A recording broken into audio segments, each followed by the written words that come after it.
So Sunday grind tayo mga idol. Dito tayo sa may Intramuros, Manila mga idol. So meron kasing nakiusap sa atin na isang contractor na eto i-install mga idol. Kasi nagkaroon sila ng problema ata. Parang nagkaroon ng project yung contractor nito. Ngayon iniwan sa kanya mga idol.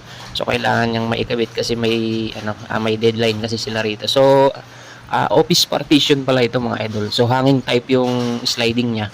So, ayan mga idol, ito yung magiging frame natin, yung lock style ng 798.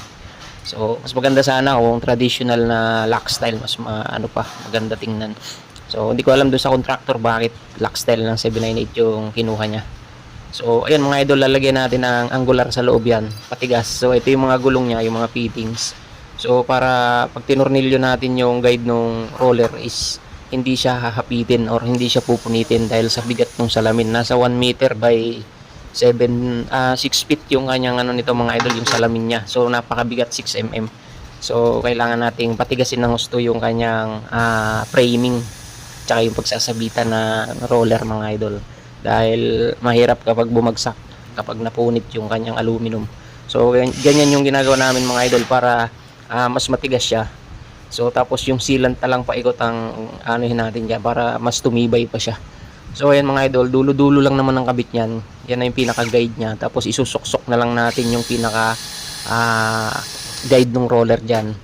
So pagka itinayo natin. So yun pala mga idol, kapag ikinabit pala natin yan, dapat naka lagay na yung mga fittings doon sa rail track na isasabit bago nyo ikabit yung rail track mga idol, para kapag itinayo nyo yung pinto, pagka isinabit nyo is wala nang problema. So ganyan lang yung pagsabit nyan mga idol, nakatornilyo lang sa gilid yan. So nakasuksok lang yan dun sa ibabaw, dun sa pinagsusuksokan ng guide ng gulong.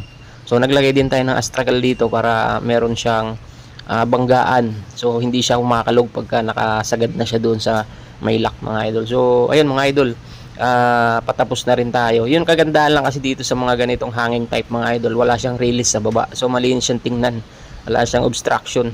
So ayun mga idol, natapos na tayo. So sealant application na lang yung ginagawa natin. So hindi na pala tayo nakapaglagay ng astragal ng fixed interlocker dyan dahil sobrang gipit. Kapag ganitong partition kasi, lalo kapag pocket type, dapat 1/3 by 4 at saka 1/3 by 1/3 na tubular ang ginagamit mga idol. So kailangan mong parang siya yung magiging bulsa nung pintuan natin.